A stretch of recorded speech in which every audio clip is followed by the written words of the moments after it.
Hello, everyone. Jak Syn here on behalf of Fiend.com and Future Daze, and today it is another exciting episode of Artist Interviews. Today, I am sitting with Seersha. How you doing today? Hey, I am doing really well. Maybe like a little low energy for a Monday, but I'm super excited to be here with you and for this interview. Well, I am super excited to be here with you as well. And I totally get that. Mondays sometimes can be, a little bit of low energy because we're kind of going like, okay, we just got through the weekend and we're back on Monday, and you kind of go, oh my God, I've got so many days before I can get to the weekend. But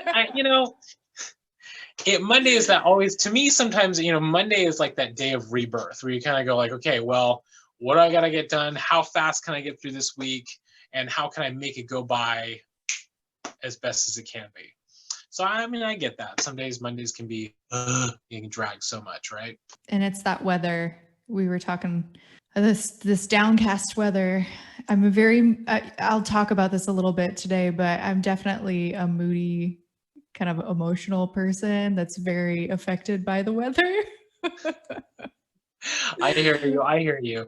I hear you on that one, because it's like, yes, it's cloudy where you're at. It's overcast where you're at, and it's also overcast where I'm at. Now, if I have more than, let's say, 2 or 3 days where it's overcast, if I have more than that, I kind of go, I need the sun out again. I need to feel the sun again. Mm-hmm. Help recharge those batteries. You know what I mean? I feel that. It's like we all can't live in a rainy atmosphere. I feel like if it rains too much, I just can't do it. Can't do it. So today we're going to ask you a couple of questions and see where it goes from here. Are you ready to get into it? Awesome. Let's do it. What are 3 of your most memorable moments from your musical career? I like the way you phrase this question because, of course, it's tough to choose. So it's 3 of the most, not the 3 most, that's awesome. But the ones that were top of mind for me, and I'll go in chronological order here.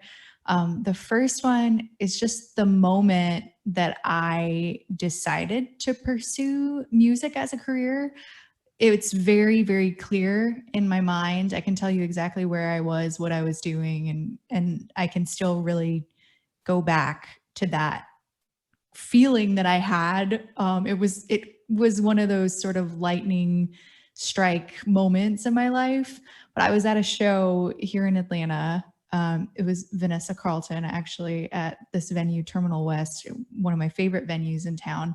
And I was standing at the bar with my husband, and there was just something about that show. I think growing up with the 90s singer-songwriters that are definitely an influence for me. Seeing her, I think that was my second or third time seeing her live. I just felt in that moment I needed to give music a chance, and that I would always look back on my life and kind of wonder what would have happened if I took my music more seriously and really invested more time and energy in just seeing where that path would go. So that moment is definitely one of the most memorable for me, because it kind of kicked off leaving the corporate world and starting this whole music journey. That was back in 2014. So I'm coming up on 7 years of really doing music. I would say another moment that's very memorable and top of mind for me was January 2019, the last live show that I did before COVID, with Frisky Monkey, Watch Out for Snakes, and Vampire Stepdad at Smithsonian Bar. And Smithsonian Bar is also where I had my very first EP release show with the project that I had before Seersha. So it's just a really special venue for me, and just that group of artists. It was so much fun. Frisky Monkey, Juan from Frisky Monkey, and I had just worked on a single together and put that out and performed that as part of that show. And I feel like that was the first time I felt that's the most confident that I felt about my visuals, about my live set. it felt like a real jumping off moment for me in terms of just leveling up my live performance, which is something that I've been working on the past few years. So that leads into the most memorable moment that I want to talk about last, the most recent one, and how we got connected actually, which is Synth Valley Stream Fest 4, that I was so incredibly honored that Starfarer asked me to be part of that. And it gave me this really unique opportunity to combine where I'm at with my live show and bring in some of the video production elements that I feel like I've picked up on streaming on Twitch for the last year and a half. Yeah, a little over a year and a half I've been on Twitch. And that the energy of the chat was just so phenomenal. And it really is remarkable how artists and promoters have been able to take what we do, be scrappy and be creative and bring it to the online world. And Tyler Lyle was in the chat, and I was kind of having a mini freak out at home. Met a lot more amazing artists and just cool people in this synth focused scene. So that's definitely one of those special moments for me, for sure. Those are some pretty awesome moments right there. Yes, we did get connected through that Synth Valley stream. And you know what?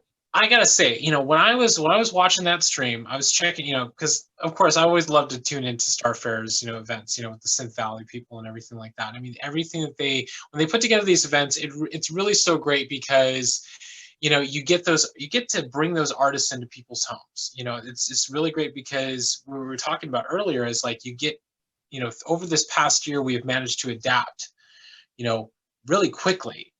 Artists, musicians, promoters, venues, all of that, been able to adapt so fast.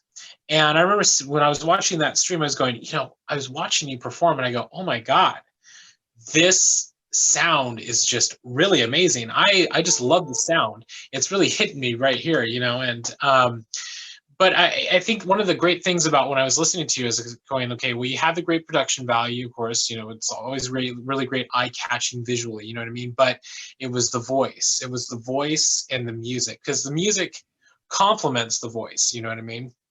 In your case, I feel like it complements the voice, but the voice is the thing that stood out the most when I was watching. I was like going, it's this really like haunting, dreamy voice that I'm getting through here, and it's really speaking to me, and I absolutely loved it. I know a lot of other people out there really enjoyed it as well. So it was a really phenomenal set that you did. Thank you so much. It literally was the first time I had a chance to see you perform, so it was really great that I got that chance to see that set from you. So it was top notch. And yes, I see where you're coming from.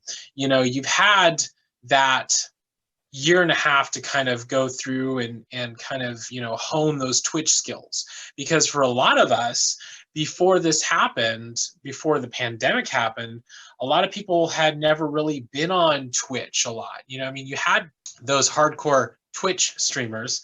I know Faith in the Glitch, who is, one of my dear friends. He's also one of the DJs that, because we do San Junipero and Nightwave, and he brings us into his streams, you know what I mean, from all over the world.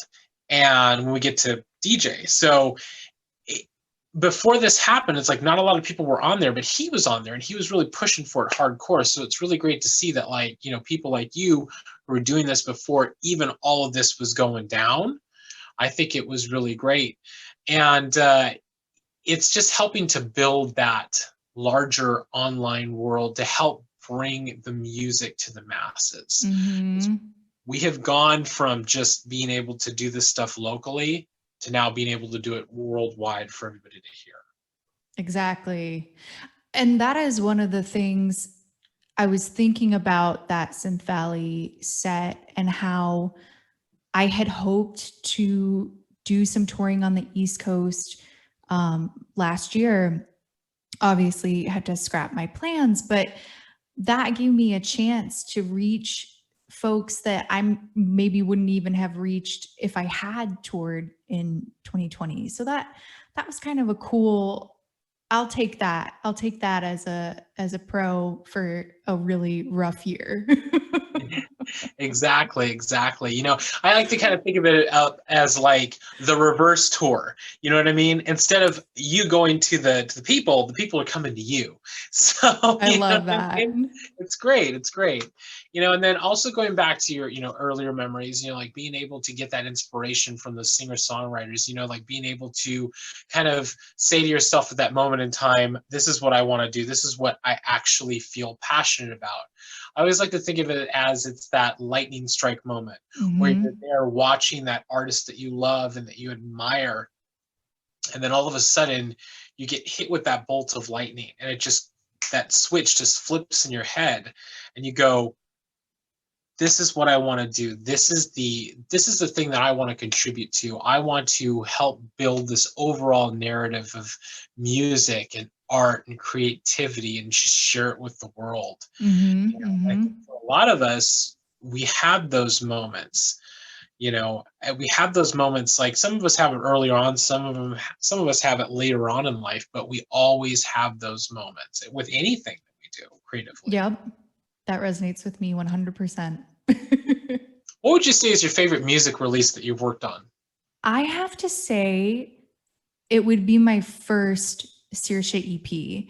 And even though I go back and I listen to it and I can hear now that my production skills have grown and I feel vocally I've grown, um, I can hear where maybe it was weaker. I would have done some things differently, but it's so cool for me to look back on that process and just remember exactly where I was. I had just moved back to Atlanta full time after having a place in Nashville and going back and forth and thinking that I was going to not do the artist thing, not pursue the artist thing, and just songwrite. And I thought that my goal would be eventually to obtain a publishing deal and move to Nashville and do that whole thing. And it took me about 6 months of grinding in Nashville to realize that I wasn't ready or willing to give up on being an artist. I had my own voice that I wanted to find and my own things that I wanted to say. And when I got back to Atlanta from Nashville, my husband and I had just sold our house in Atlanta and moved to a kind of downsized to a condo. And I had this amazing view of the city, and I would sit at my workstation and look out and write. And I just completely unplugged for about 2.5 weeks. I wasn't on socials. I was kind of self isolated in a way by choice, working on this music. And it just felt so good and it felt very free.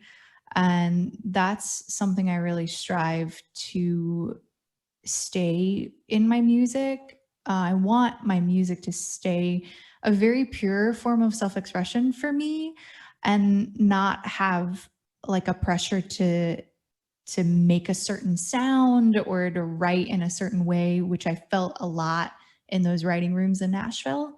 Um, so I would say it's that first EP still remains just a favorite in terms of that process and just where I was emotionally and as an artist, kind of figuring some things out.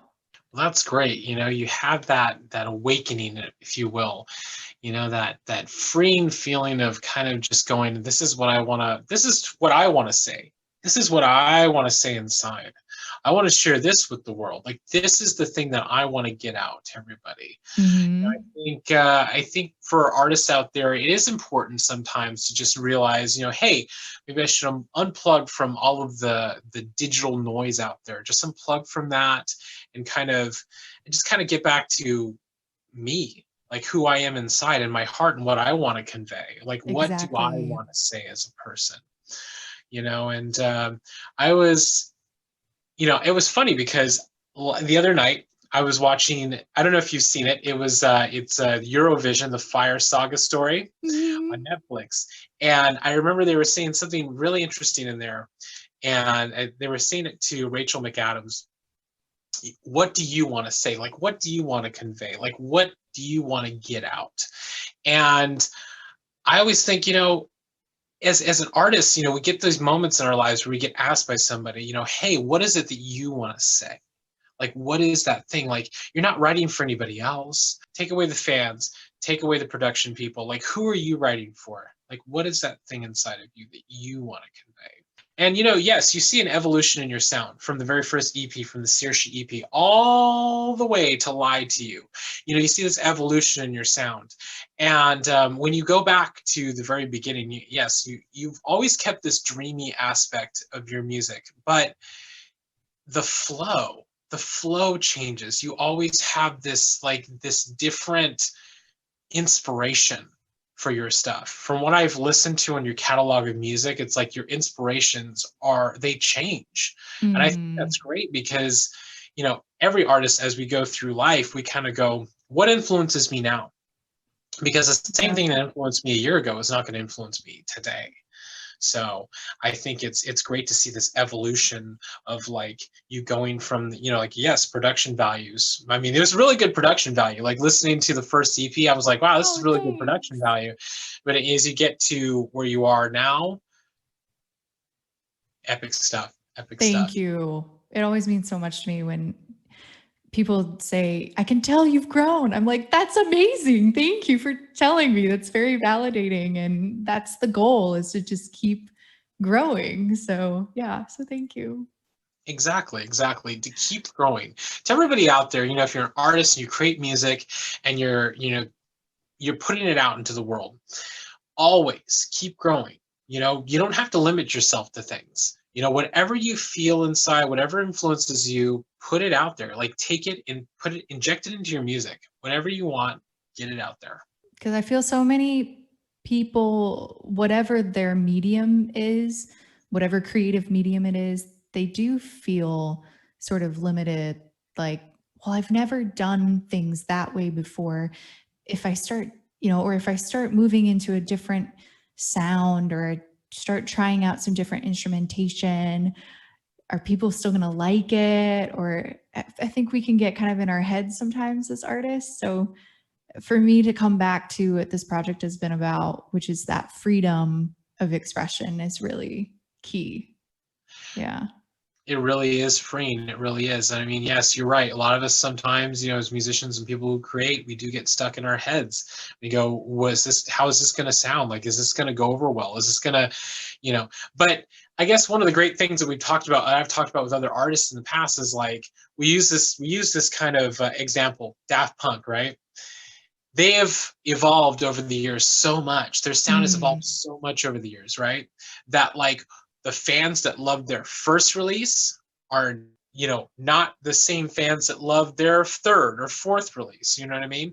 But they're still there. So it's like every time you put something out, even though the inspiration may change a little bit, you're always picking up more people along the way mm, because you're always to different people.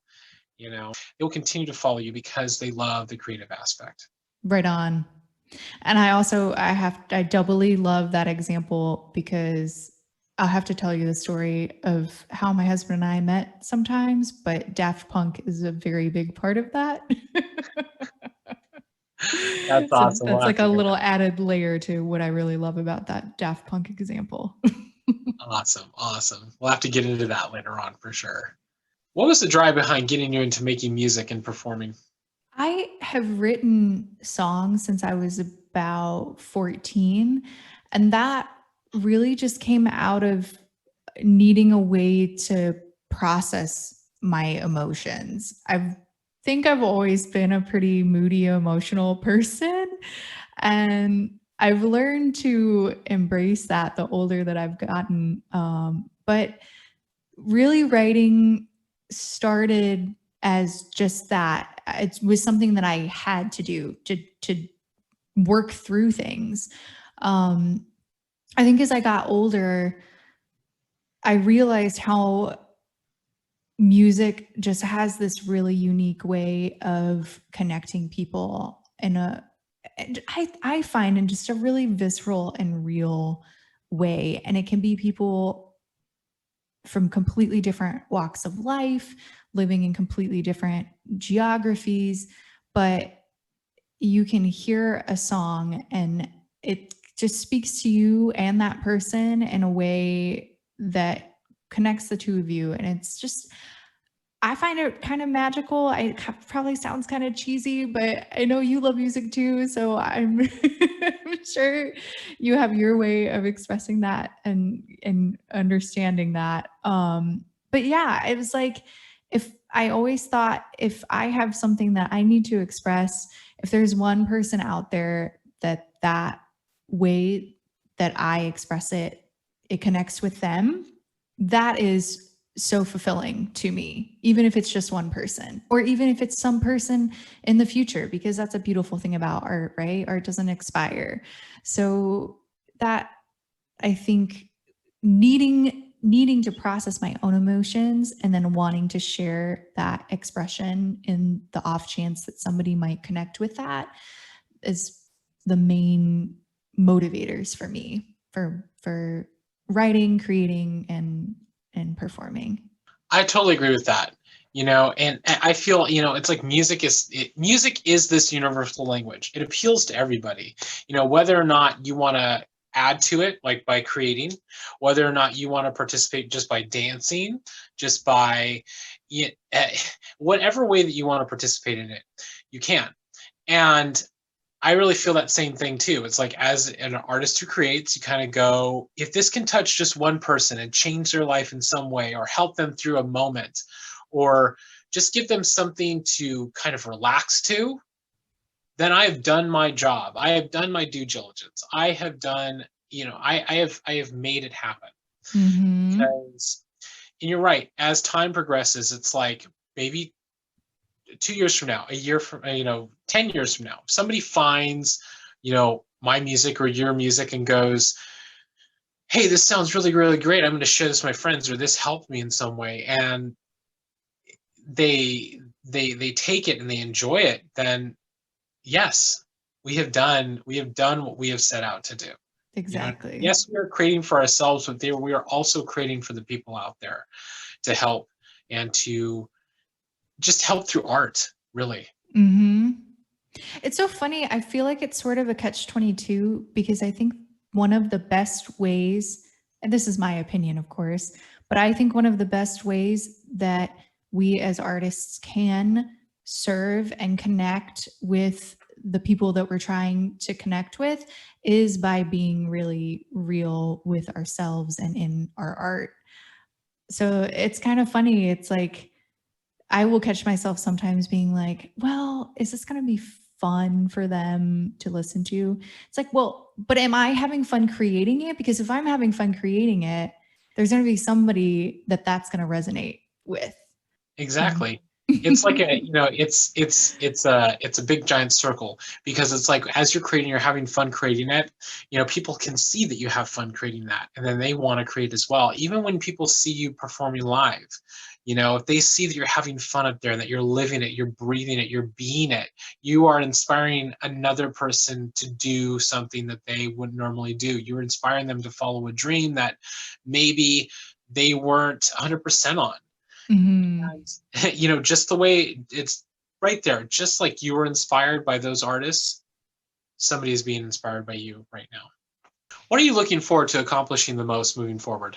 I would say an LP is definitely on my bucket list.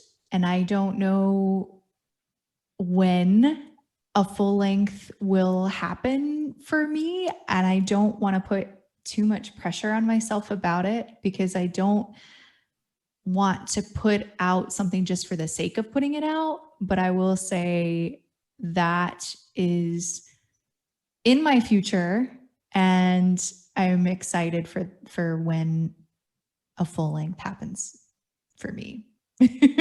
When I make that happen. When I have the right concept and project and sort of everything that I want to have in place to bring that forward in the best way possible. And then another, just a tangential thing I'm really looking forward to accomplishing in the future is just some more touring. Whenever that's safe and happening again, I'm ready to pack up my station wagon with my gear and my TVs and get on the road a little bit. Well, that's awesome right there. I cannot wait to get a full length from you. Because I think it's going to be amazing. And yes, when we talk about like artists who, they want to work on a full length album, sometimes it's like working on a full length album takes a few years to do, because you're searching yourself for what you want to say, and you can't rush it. You cannot rush it. I mean, there's really no deadline on it. You have to just speak from the heart. And when you get to that point where you kind of go, okay, I know where I want to be. I know what I want to do. I know what I want to say. And here you go. When you get to that point, you'll know it. You will know it. And nobody else can rush that. Nobody else can rush that. I would love to see you get out and tour. I would love to see you come to LA and perform, when it's safe to do so, of course, because I know it's going to be amazing. I would love to see you perform live, because I would love to be able to be there in a live setting and get into it, because it's just really, really, really great stuff.